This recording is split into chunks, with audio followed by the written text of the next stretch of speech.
sonora. Y tiene que ver con cómo se acepta un tipo de distorsión en la música y otros no.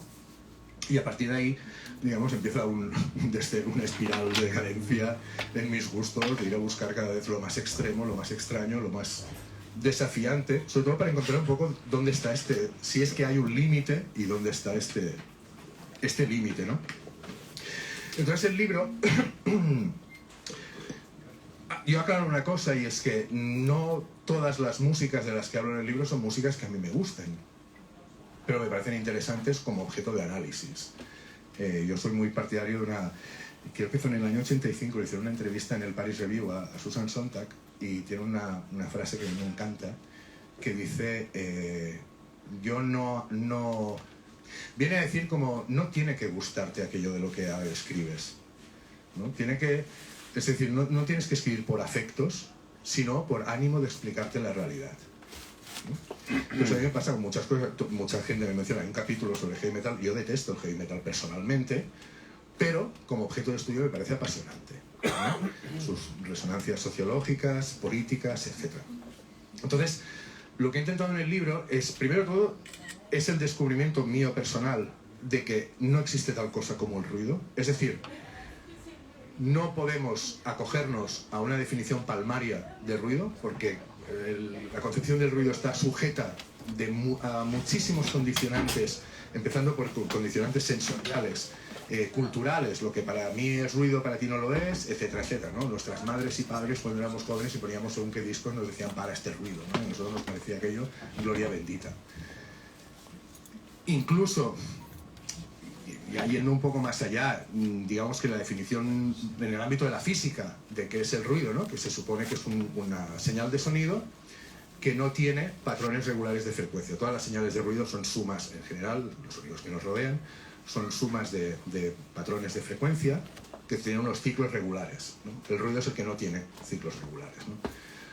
Incluso esto no deja de ser una entelequia, es decir, no deja de ser una invención que hemos hecho las personas para intentar poner orden a la naturaleza, que es algo que la naturaleza existe sin nosotros, no nos necesita de nosotros. No existen las leyes naturales, sino que es nuestra manera de ordenar el mundo para poder comprenderlo de alguna manera, ¿sí? ¿Qué sucede con el ruido? El ruido, de hecho, es el gran absurdo. Hemos inventado el término ruido de la misma manera que nos hemos inventado el término azar, ¿no? Que es algo para definir lo que no es definible, ¿no? Aquello que es azaroso, aquello que es inhumano, literalmente, ¿no? Que no puede ser controlado por nosotros, ¿no? Es lo abyecto, ¿no? Que decía Julia Kristeva, que la cito en el epílogo del libro, ¿no? Es lo que... El ruido es algo que te acerca al abismo del sinsentido, ¿no? De ver que realmente no puedes entender el mundo. El mundo... Nos hemos creado nosotros una ilusión de su orden, pero el mundo existe sin nosotros, y mejor estaría seguramente, tal como estamos hoy día. Y entonces lo que hago en el libro es, partiendo de esta base de que no hay una definición palmaria de ruido, en diferentes estilos musicales, en diferentes géneros, en diferentes subculturas a lo largo del siglo XX, qué se ha entendido como ruido y para qué ha servido. Es decir, no es lo mismo la distorsión de las guitarras en el heavy metal que en The Jazz of Mary Chain. Objetivamente podríamos decir, partiendo del supuesto de que existiera el ruido como tal, sería lo mismo, pero desde luego el significado cultural no es el mismo, ¿no? Cumple una función muy distinta. Entonces por eso el viaje empieza para mí con los Kinks, con You Really Got Me, que es el primer tema. No es el primer tema que se graba con distorsión, pero sí es el primer tema grabado con distorsión que llega al número 1 de las listas y tiene un impacto global en todo el mundo, ¿no? Y descubre a la gente joven que la música puede tener una textura muy diferente, que además, y eso es lo mejor de todo, pone a tus padres de los nervios, ¿no? Y eso permite de alguna manera que la música juvenil se desvincule definitivamente del control adulto, o se genere esta ilusión. Lo divertido del tema, porque hay una frase que todo el mundo me saca a colación cuando hablamos del libro, y es que digo que el libro en el fondo es la crónica de una derrota, ¿no? Es la crónica de los intentos que ha habido de liberarse del control adulto, del control del capital, etcétera, etcétera, a través del caos, de este caos canalizado que es el ruido, y la imposibilidad de hacerlo, ¿no? Han sido cortocircuitos formidables, pero no han durado, ¿no?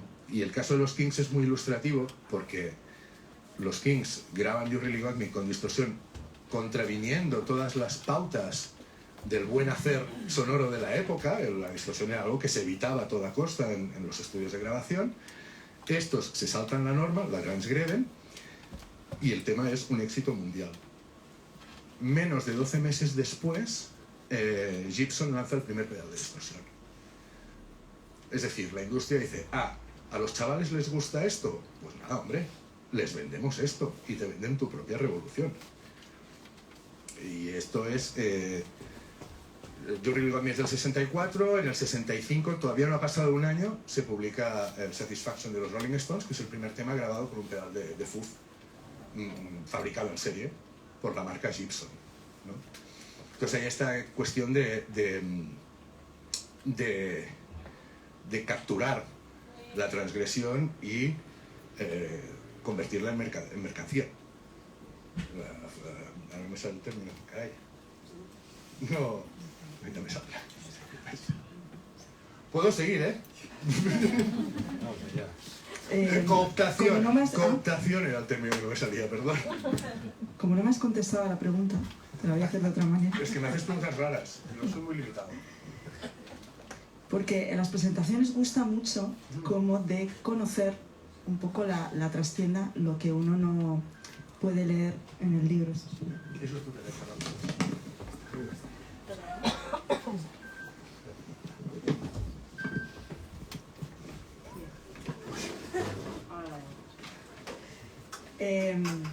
Eso gusta mucho de conocer eso, lo que no puedes leer en el libro, ¿no? Cómo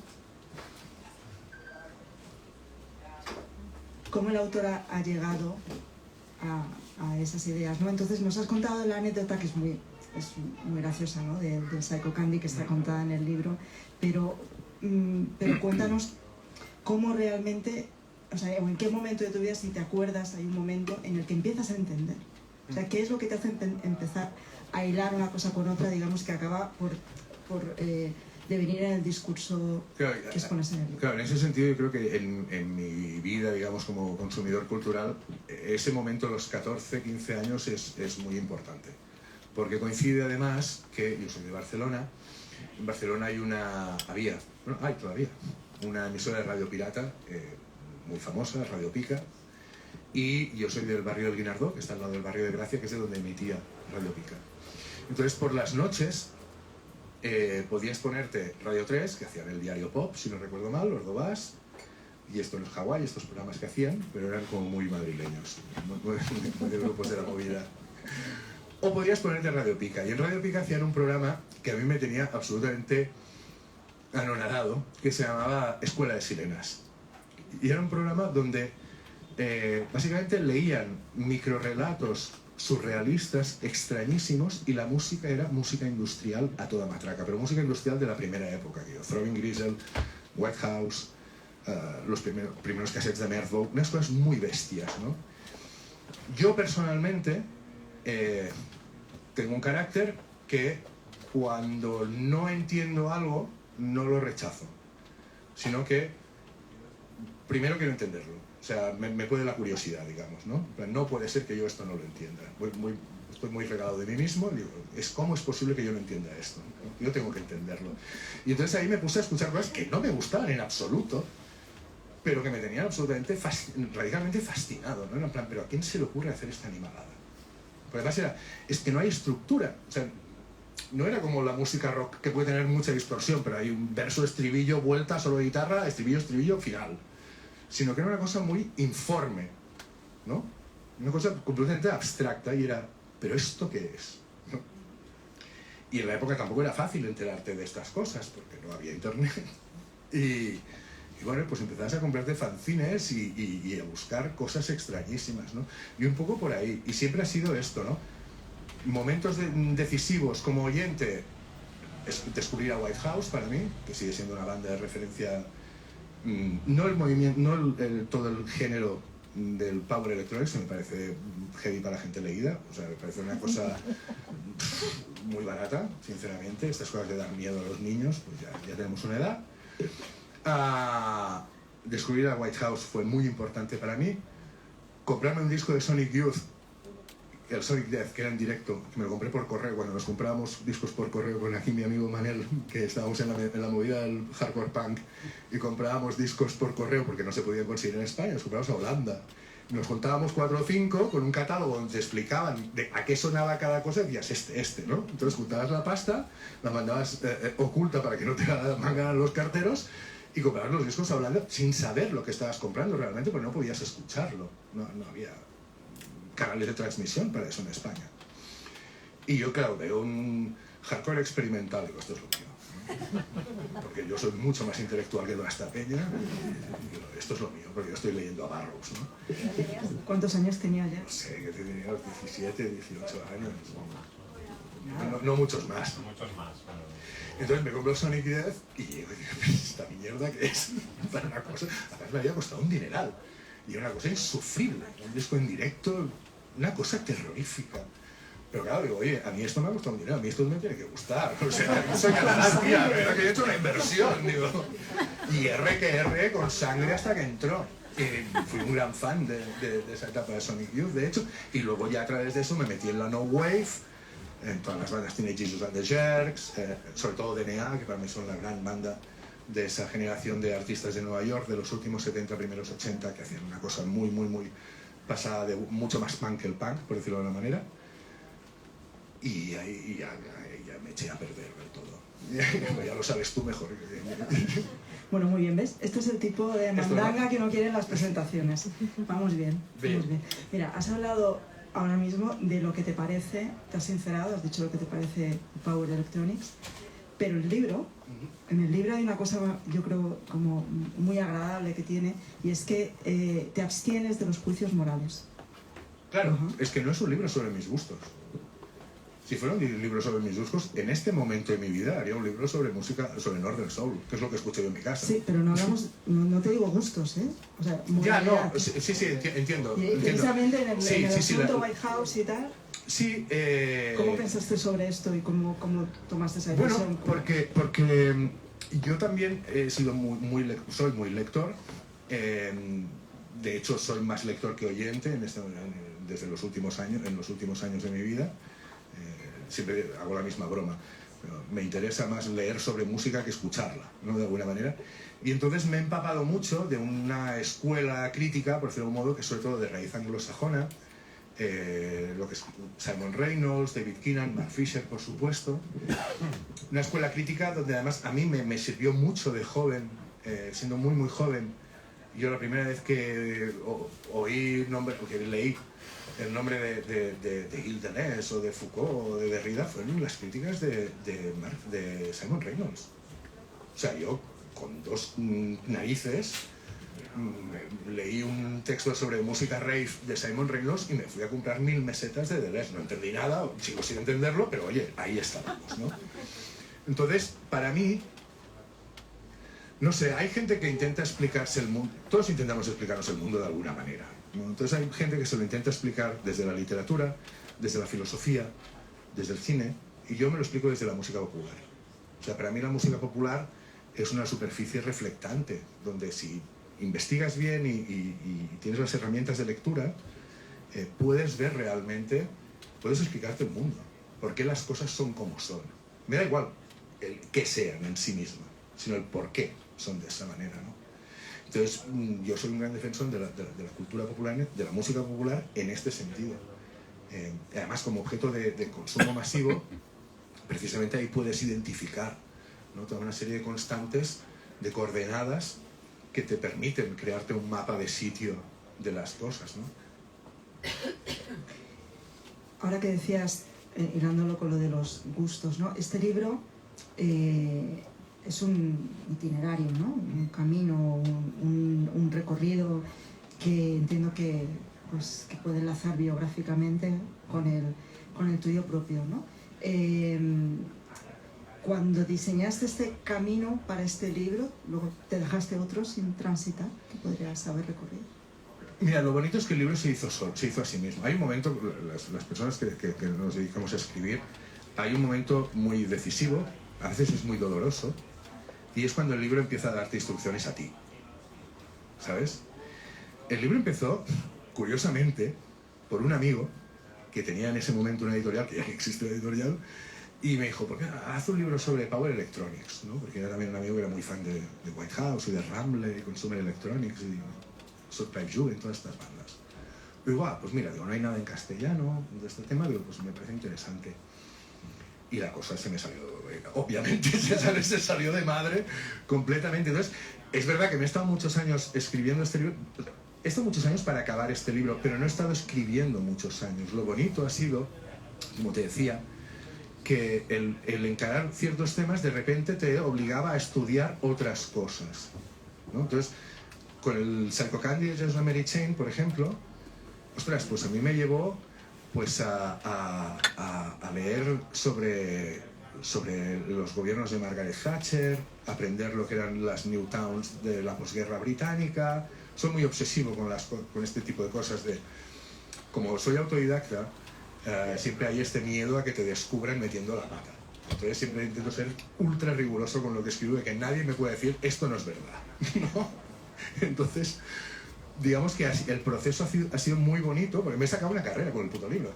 O sea, claro, me he estado muchos años estudiando muchas otras cosas que no tenían que ver. Acabé leyendo sobre realismo especulativo para hablar de muros de ruido, para que tengas una idea, ¿no? Entonces, el proceso ha sido muy bonito, pero ha sido el libro que me ha ido llevando. A mí, en el primer momento, ni loco se me pasó por la cabeza escribir sobre heavy metal. Pero claro, ibas escribiendo y dices, bueno, claro, es que tengo que hacer esto. Y es este momento en que el libro te exige a ti, ¿sabes? Es un momento delicado. Es un momento delicado porque, bueno, hay un cierto vértigo, ¿no? ¿Dónde me estoy metiendo? Y sobre todo, no solo dónde me estoy metiendo, sino en qué momento impongo mi voluntad de final. Porque yo me podría estar 20 años más escribiendo este libro y ampliándolo, ¿no? El otro día no sé... De hecho, yo tengo pánico al texto fijado, ¿no? O sea, no me gusta nada. No me gusta nada porque, claro, yo sigo estudiando. Este libro yo lo entregué en diciembre de 2022, ha tardado 1 año y medio en publicarse. Y si yo ahora retomo este libro, lo hago de otra manera. No voy a decir otra cosa porque sigo pensando, estando de acuerdo, pero ampliaría, añadiría referencias, lo desvía. Me gusta pensar en un libro como algo que tiene tentáculos, ¿no? Que se desarrollan en distintas direcciones.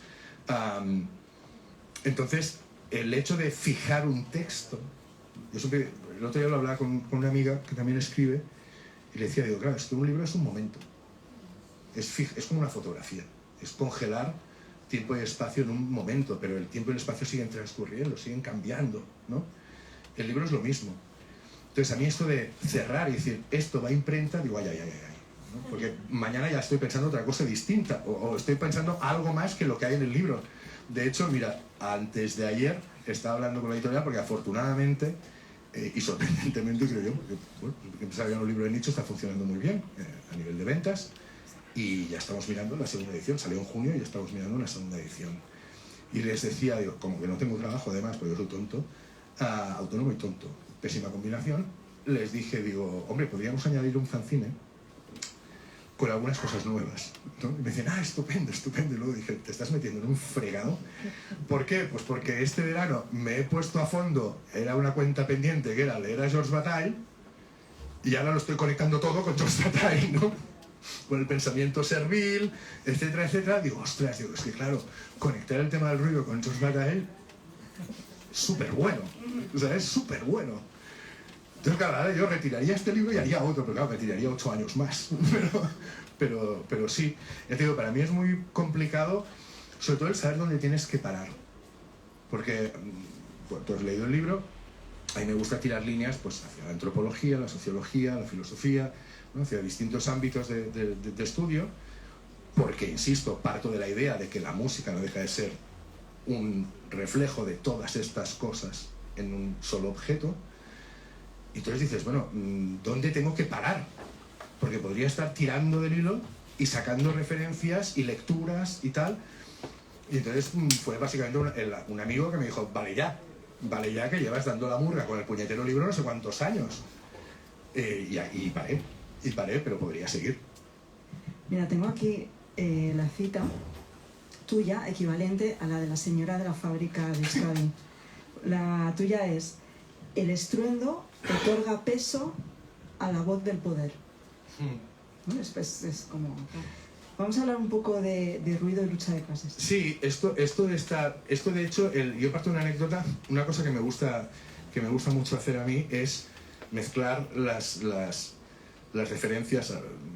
Odio la categorización, pero la alta y la baja cultura, ¿no? O sea, para mí es tan válido hablar de una película estúpida porque me sirve para analizar algo, como esto, ¿no? Como citar a Amelia Sue o a quien sea, ¿no? O a Negarestani. Entonces, hay una película de José Luis Cuerda que me encanta, que se llama La Marrana, no sé si la habéis visto, con Alfredo Landa y el otro, que no me acuerdo, el Resines, que pasa en el siglo de oro español, son unos pícaros, ¿no? Yo es que soy muy fan de Cuerda, ¿eh? Aparece con es poco, es una referencia absoluta.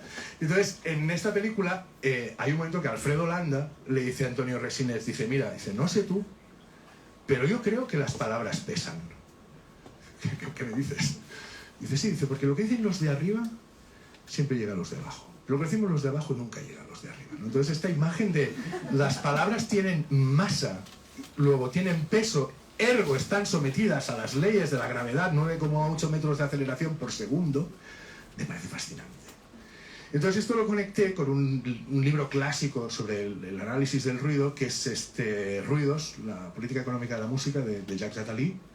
El difunto Víctor Nubla era un gran defensor de este libro y nos regaló ejemplares a varios amigos, dedicados como se lo hubiera escrito él, que también era muy de Nubla esto. Y en ese libro Jacques Attali hace una reflexión que a mí me gusta mucho, que dice, ¿no? Dice, hazte la siguiente pregunta. ¿Los fascismos del siglo XX habrían llegado al poder de no existir la amplificación electrónica del sonido? Es decir, de no existir los micrófonos y los altavoces. Además, la imagen típica que tenemos de Hitler, de Mussolini, es rodeados de micros. Muy inteligentemente Charles Chaplin hizo el juego en El Gran Dictador, cuando empieza a hacer el discurso y los micros se apartan acojonados de lo que está diciendo, ¿no? Que me parece una imagen preciosa. Pero realmente no se trata tanto del ruido como del volumen, de la intensidad del sonido. Evidentemente, la voz del poder es la voz como la voz de Dios, ¿no? Es omnipresente, está en todos los sitios, llega a todos los rincones, todos nos enteramos de los discursos del poder. No obstante, el poder nunca se entera de los nuestros, no tenemos el volumen suficiente. En ese sentido es muy interesante ver como una de las prácticas habituales cuando hay una manifestación, que es una cacerolada.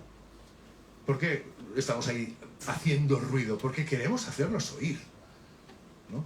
Queremos que, por eso te digo, lo del peso del sonido, ¿no? Queremos crear un sonido que tenga la suficiente fuerza para subir hasta arriba y que nos oigan, ¿no?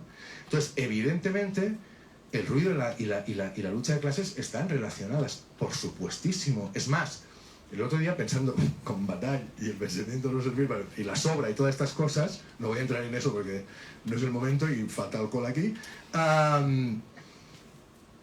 estaba pensando, ¿no? Digo, claro, una de las cosas que hace que el ruido nos resulte una sustancia abyecta, algo que nos repele, es que, como dice Bataille, cuando habla de los excrementos, de la mierda, que dice, el problema de la mierda es que en una sociedad productiva, algo que no sirve para nada, genera espanto, genera rechazo, ¿no? Claro, el ruido no sirve para nada.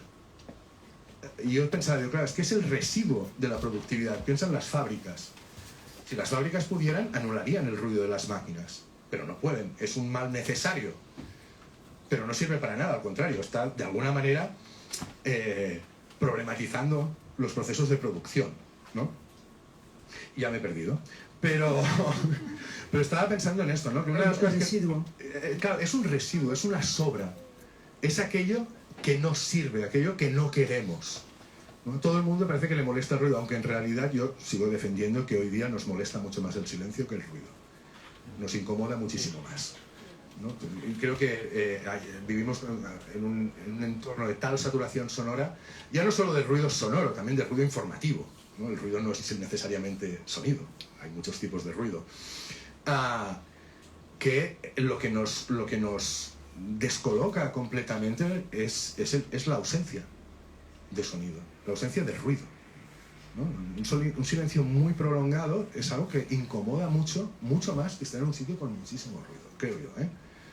También porque hay una visión occidental del silencio, por ejemplo, que es muy distinta de la que pueden tener ciertas culturas orientales, ¿no? Yo siempre pongo el mismo ejemplo de, claro, aquí asociamos el silencio a la ausencia, ¿no?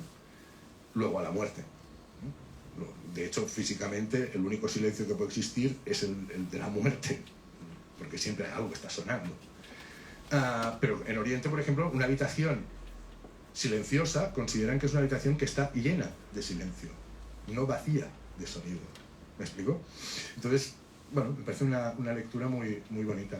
Me estoy yendo por las ramas, pero a piñón, ¿eh? Pues no, ya lo sabes. No, porque has llegado justo al punto. ¿A dónde quería ir yo, no? Exacto. Has llegado tú con tus... Yo misma.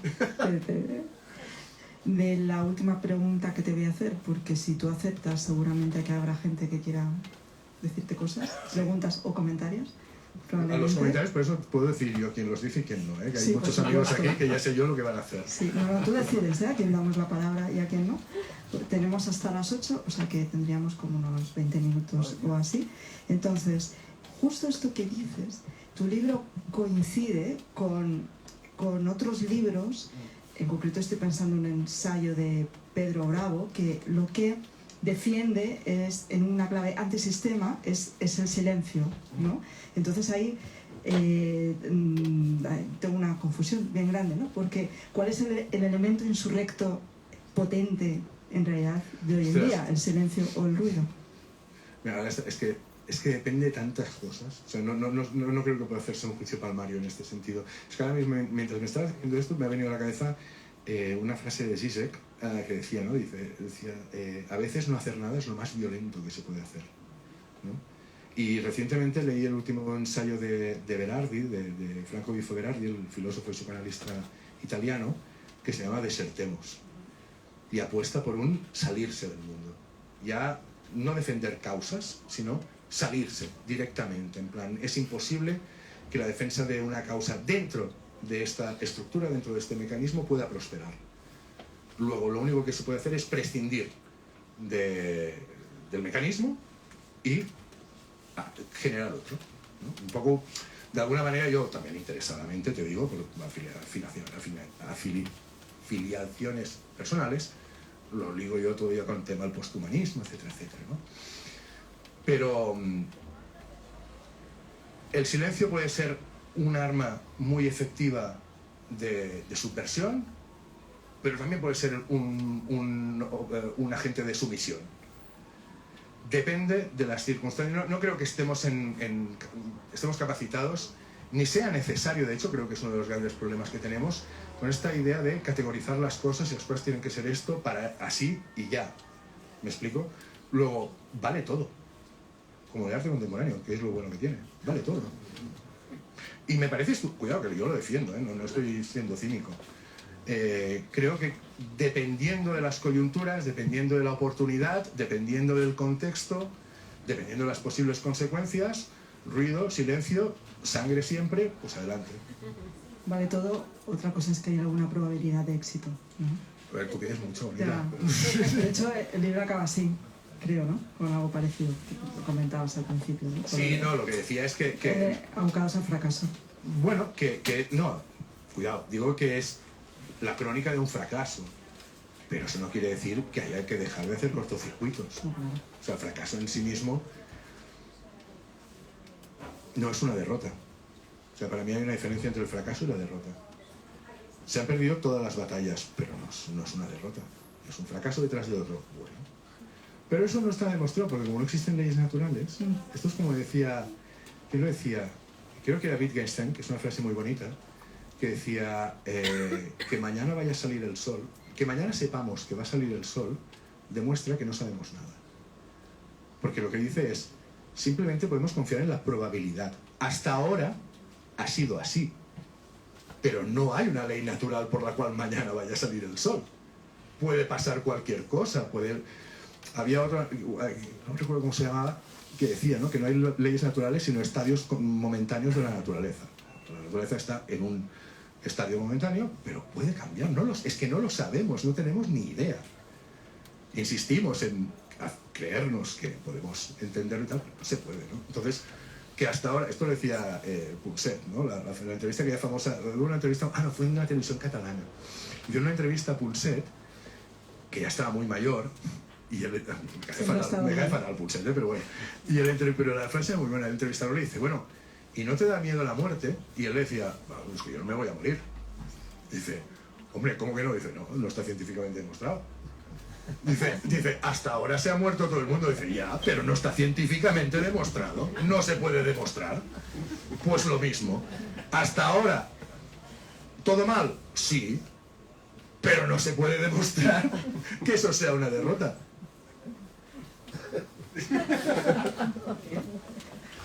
Oye, alguna manera hay que consolarse, ¿no? Consolados estamos. ¿A quién le pasa el micrófono?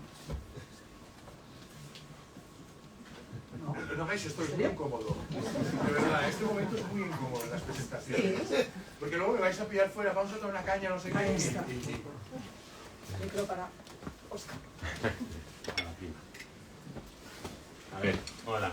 Antes has mencionado un poco la movida madrileña. Los que hemos estudiado un poco eso, hemos entrevistado a sus protagonistas, siempre nos advertían, cuando todos muchos han muerto, que nadie les había avisado de los peligros de las drogas y que por eso cayeron todos, o habían caído, hay algunos supervivientes, pero la mayoría han caído. ¿Tú piensas, como yo pienso, que nadie nos ha avisado a la gente de nuestra generación, es decir, 50añeros más o menos, nadie nos advirtió de los peligros del ruido? Porque ahora todos tenemos tinnitus. Es que nadie nos ha advertido de los peligros de la vida. ¿Sabes? Nadie nos ha advertido de los peligros del capital. Nadie nos ha advertido de nada. Los que tenemos hijos e hijas, nadie nos ha advertido de lo que era esto. Es que igual nos lo pensábamos. Nadie nos ha enseñado. Yo personalmente no tengo tinnitus. Soy de los que han salido, ni problemas graves con las drogas, he salido bien parado por los dos lados. Pero sí, la verdad es que tengo un gran amigo, íntimo amigo, que además, de hecho, el pobre está con una depresión generada a raíz del tinnitus porque no puede dormir. Está todo el día con un zumbido aquí terrorífico, una cosa terrible. Yo doy clases en una escuela de futuros músicos y músicas y siempre les digo lo mismo, el único consejo que os doy es cuidaros el oído. No, parece broma, pero cuidad el oído porque es tu herramienta de trabajo. Es tu herramienta de trabajo. Y sí que es verdad que, bueno, hoy día nadie nos avisó, pero también estamos avisando a los chavales y las chavalas y siguen con los auriculares de botón, que eso es terrorífico, el daño que puede hacerte en el oído interno, por ejemplo. O sea, las lesiones se están multiplicando, las lesiones internas de oído que no te explico, ¿sabes? Porque eso es malísimo. O sea, unos auriculares de estos que te agarran todo el pabellón auditivo, sí, pero los que van dentro, ostras, es jodido, es complicado. Claro, hay una cuestión de... Es interesante, porque en el libro justamente el capítulo del heavy metal empieza hablando de salud auditiva. Porque lo que hacía yo referencia hace un rato de que realmente no hay una definición palmaria del ruido y en función de la disciplina se entiende el ruido como una cosa o como otra, en el ámbito de la medicina se considera el ruido a cualquier señal de audio que esté, creo que es por encima de 80 decibelios durante un tiempo determinado, Pero eso no quiere decir que tenga que ser un sonido estridente, desagradable, desordenado, lo que entendemos por ruido. Puede ser una música preciosa, pero por encima de 80 decibelios. Luego el ruido también es volumen. Yo juego con eso en el libro y lo empalmo con el tema de las armas sónicas. O sea, el sonido puede ser un arma porque puede hacerte daño. Y existen las armas sónicas. El ejército israelí tiene armas sónicas y bombardean con armas sónicas muchas veces. Lo que mencionabas tú de las alarmas. Ahora no recuerdo cómo se llama el término en inglés, las mosquito alarms. Las alarmas mosquito son unos dispositivos que se ponen en determinados comercios, en la entrada, que emiten una frecuencia muy alta, tipo 15-16.000 hercios, que las personas que pasamos de los 25, yo tengo 27, no podemos captar, porque a medida que te haces mayor, existe lo que se llama la presbiacusia, y es que tu oído va perdiendo capacidad de captar por arriba, agudos. Cada vez oímos menos agudos, ¿no? A medida que vas por desgaste del oído. Pero ese sonido que nosotros no oímos, los chavales de 14 sí que lo oyen y les molesta soberanamente, y esto se pone en la puerta de los comercios para que no se pongan ahí a hacer botellones y a dar por saco.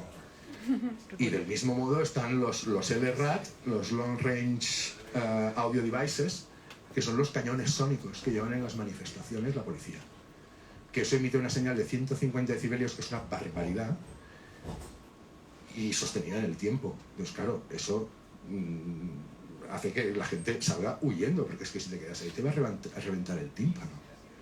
Y entonces yo cojo toda esta idea de el sonido puede ser un arma, es decir, puede hacer daño, y de alguna manera, en el ámbito del heavy metal, que sobre todo sale de una extracción obrera del norte de Inglaterra, de contextos muy complicados en los últimos 70, sobre todo de las zonas mineras, el tema del volumen es una forma de otorgar simbólicamente poder a quien lo tiene, ¿no? Por eso en el heavy metal hay esta obsesión con el volumen, ¿no? Esta cosa de más alto que el infierno.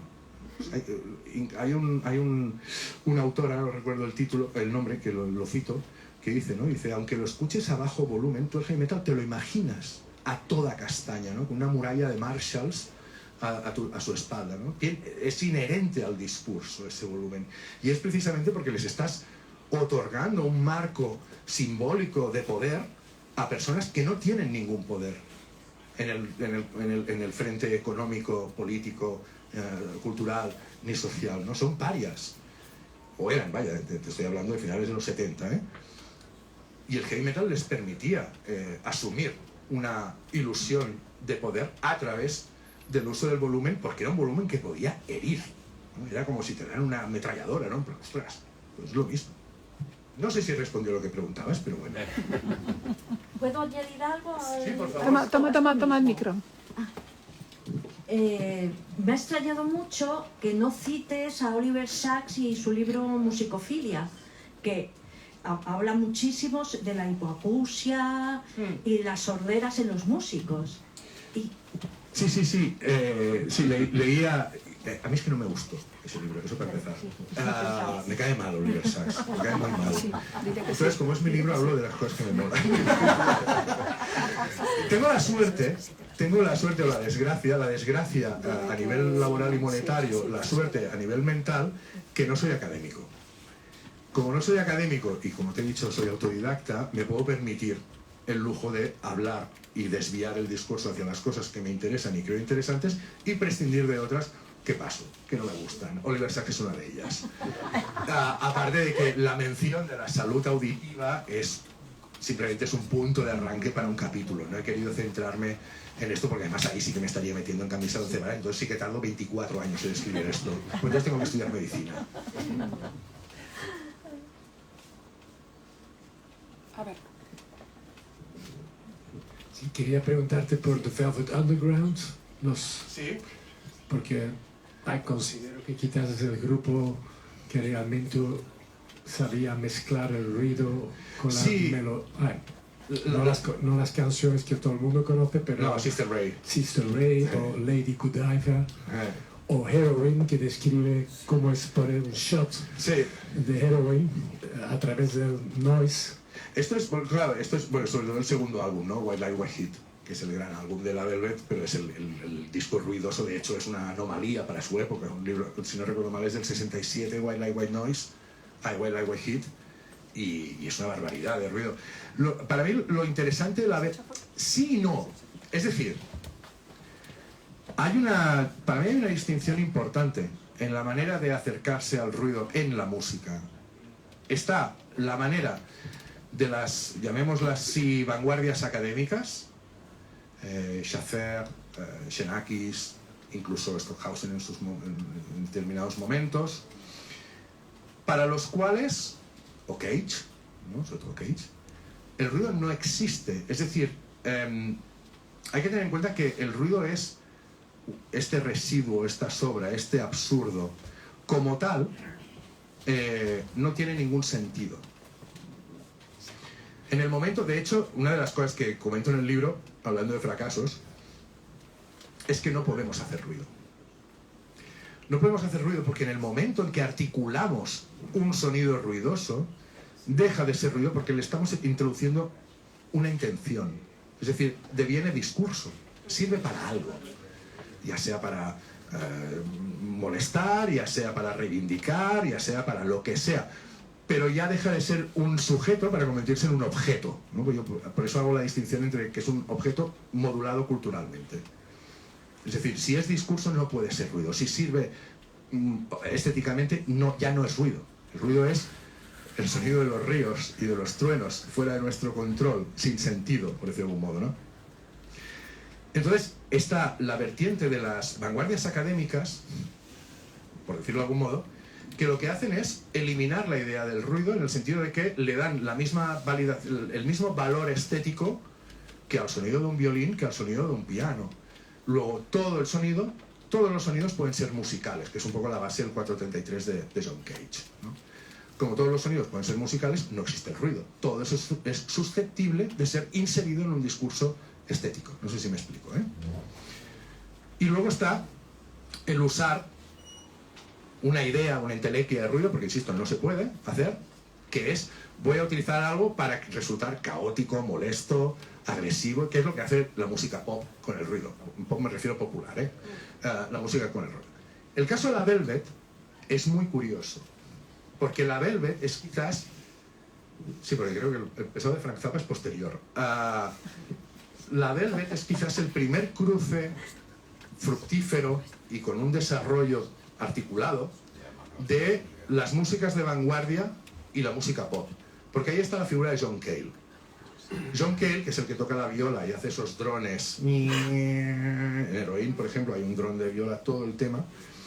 John Cale viene de la vanguardia académica. John Cale viene de tocar con Lamont Young, que es el padre del minimalismo americano.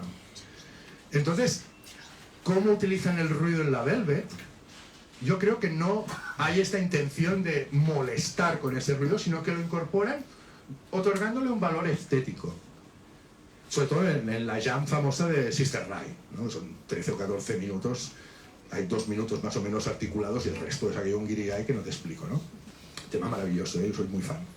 Pero creo no hay la misma intención que, por ejemplo, tendrán otro grupo años después que vuelven a cruzar, ¿no? Vuelven a hibridar la vertiente, llamémosla así, académica con la vertiente pop, que serán Throbbing Gristle, los padres de la música industrial, donde ahí sí que hay un malabarismo conceptual muy interesante, porque cogen las metodologías propias de la vanguardia, el hacer música con cinta magnética, todas estas cosas, pero le dan una intención rock.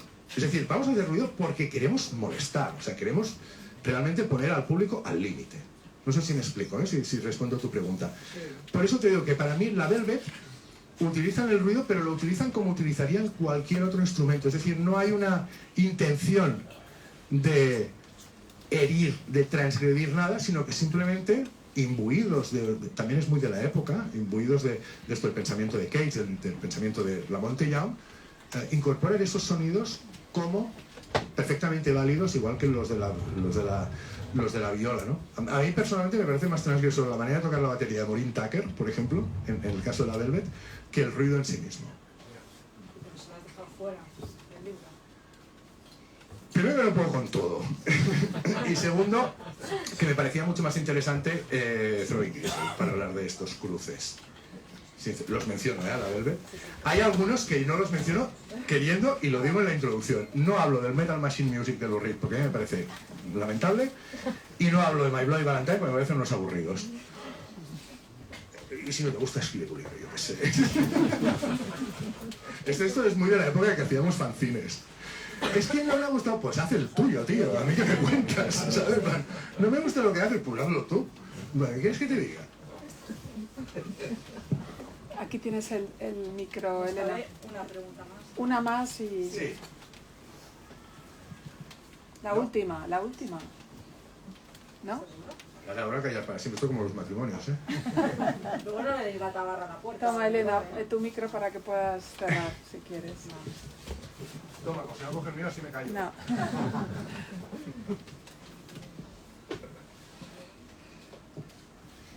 Pues muchas gracias. A ti. Y a todas, muchísimas gracias por venir. Me ha hecho mucha ilusión acompañarte después de todos estos años de escucharte y haberte podido leer, Aguantarte. No, es un libro apasionante. Me ha encantado leerlo, lo he disfrutado muchísimo, aprendido. Bueno, se aprende con esto, oigan. Oye, por Sí, 19 me euros tengo no puedes doctorado, pedir más. Y así que os lo recomiendo. Los que hayáis venido y no lo conozcáis, no penséis que es un libro erudito, es un libro pues como escuchar a Oriol, es un libro que te conduce, que te lleva. De hecho, yo estaba muy obsesionado en que nadie se pensara que era un libro sobre música. Te lo digo sí. en serio, ¿eh? Bueno, la saca Alfadique, pues igual. Claro, pero es lo que te digo, o sea, para mí es una forma de hablar de muchas cosas partiendo de algo que es la música pop, pero para mí no es un libro sobre música, es un libro que habla de otras cosas, también habla de música y de mucho ruido. Es así, lo cual te ayuda a entender el papel de la música en y en nuestra vida. Bueno, así que nada, muchas gracias. Lola, Muchísimas a ti y a gracias. todos.